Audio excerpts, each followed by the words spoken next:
What is happening, everybody? Welcome back to Redbeard's Garage. On today's episode, we're continuing on with the 999cc Duromax V Twin Kids Off-Road Buggy. That's a mouthful. We're taking this Manco Silver Fox. This has a super crude, simple suspension design. It's a really well-built chassis. We're going to be taking off the rear swing arm, cutting off the back section, and transplanting on our new 1000cc V Twin. This engine's going to make 60 foot-pounds of torque, so it's going to be a monster on this little chassis, so we can't wait to get it going. So like I said, we're going to cut everything off the back, get the engine mounted, and mount the new Razor 1000 seat. So I hope you enjoy the video, and we'll see you at the end.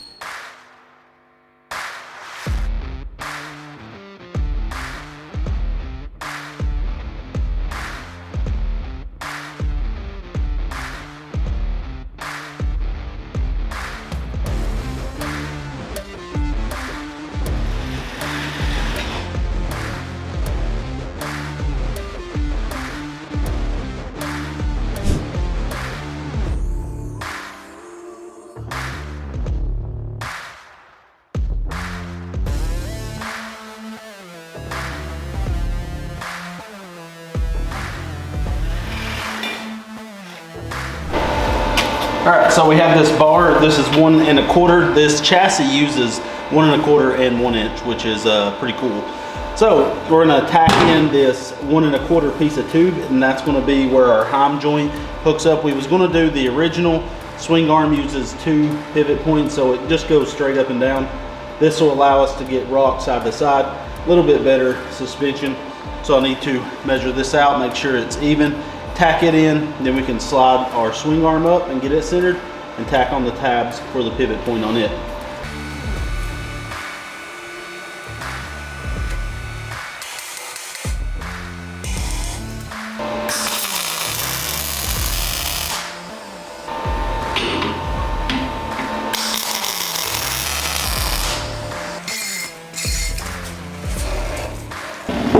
It's actually easier to move the chassis to the pivot point than vice versa.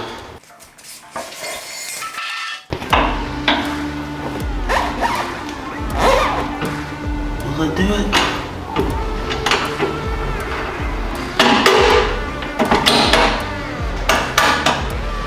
Woo! Got it. Bam! We'll turn, but she's out.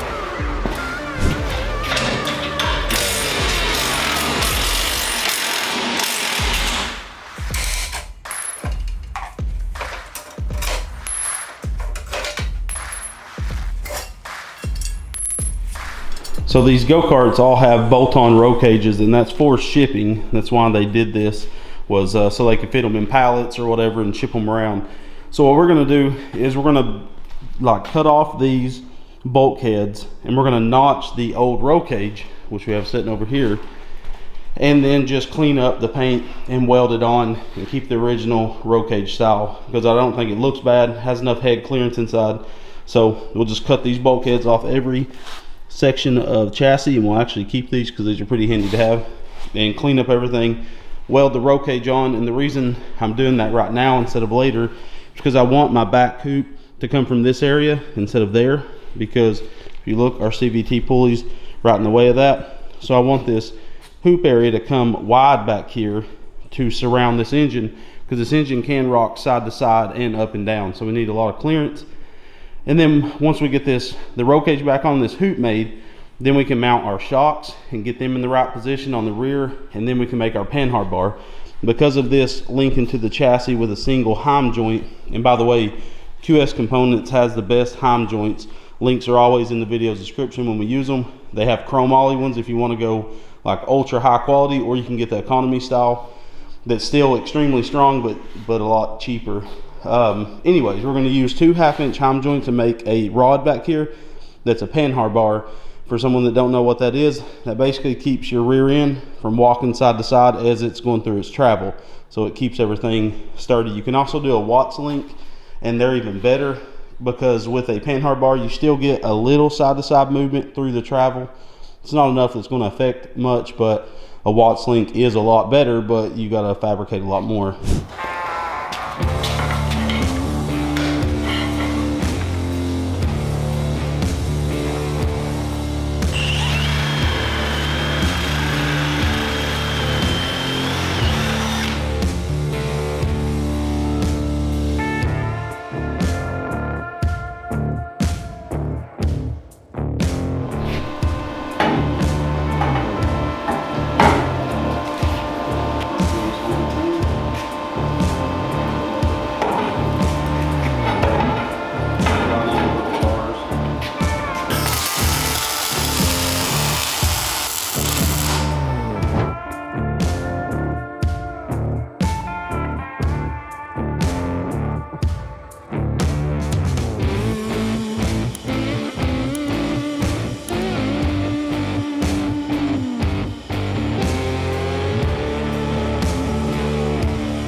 Alright, so I bent this tube up, which you guys have seen it. It's massive because this engine's massive. Alright, so I put this little, I call it a duck lid, who knows what it's called, on this tube here. And my lovely wife's going to hold it in position. I'm going to tack it, and we're going to level it out with this one, and get it rolled on.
So with this Panhard bar style suspension, basically the Panhard bar is a link on the rear that links the top of the chassis to the swing arm. So as it's going through its suspension travel, it's not flipping all over the place. So we've got this ratchet strapped at half suspension travel.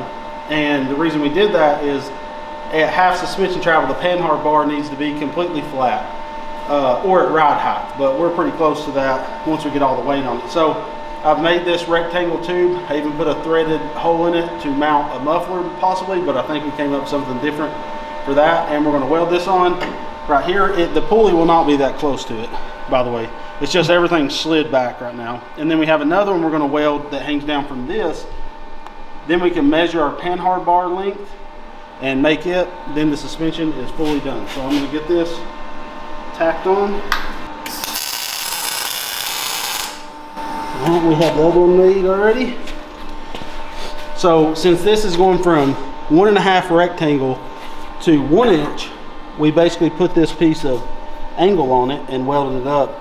Basically it'll sit like that and weld, and then we'll gusset it on this back side because if you look, it overhangs the frame. Another thing is we're going to brace these. I'm going to do a piece of tube that goes from this up to and triangulate it. Same thing right there, because there's a lot of force going into this. So I'm going to eyeball this one. I'm going to go a little wider. So now all I have to do is bolt up. We're going to use 1/2 inch heim joint, so it'll be a 1/2 inch, basically like a tie rod. So we'll bolt those in and measure with the heim joints halfway out, because what we've done is we've measured from the chassis to the back of this swing arm and made sure we have it aligned correctly. So we got it aligned, and now we know if we set our heim joints half of travel, because we're going to do a right hand thread, left hand thread. So if we ever wanted to adjust it, we just break the jam nut, spin the rod, which would draw the swing arm this way from the chassis or push it out. So we're going to set our heim joints at half travel to get our length of this tie rod. And this ain't a long travel. The longer the travel you have, the further forward you want that pivot point, because the further forward you put it, the more travel out of this heim joint.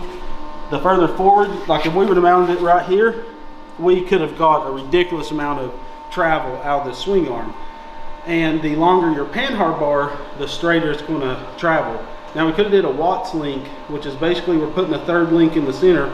They're really complicated, and for what we're using this for, it's not really a big deal. But if you're building a hot rod and doing a straight axle, you can do a Panhard bar on a straight axle and do like some links on your rear end going forward on your chassis, then do a Watts link or a Panhard bar. So a Watts link has a drop shack on the middle. You have one rod coming here, one rod, so as it goes up, it's scissoring like this. I think I can find a description of one to put on screen right now, like a thing, but So now I'll measure that, we'll bolt it in, and the suspension will be done once everything's welded.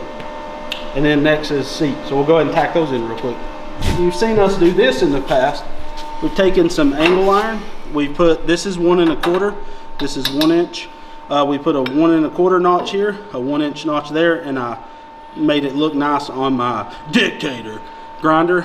And we can slide this in here. I'm gonna tack the rear. Basically found center of our chassis, measured our bolt holes center to center on our seat. So we divided that, came off and put these here. So now a lot of stuff can be fully welded, but we don't really have to do that yet. We can get our holes drilled for our seat, get our seat mounted. We will be using a Razor 1000 seat with the original sliders. So we'll get this all mounted up, show you what it looks like. Play up!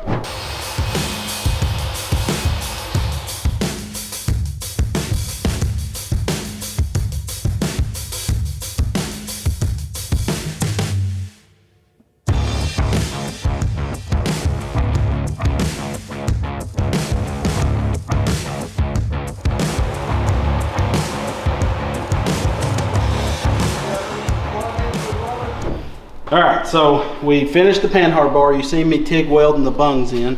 I've got, this is not braced, so we're gonna triangulate this to this and this one to this, just to make it super strong, because we've learned in the past it will break, but I've halfway welded them.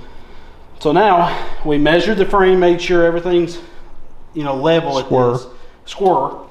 So, ooh boy, it's gonna hit me in the face. There we go. So now, and I still gotta pull everything apart and weld it. So, I'll show you how this works.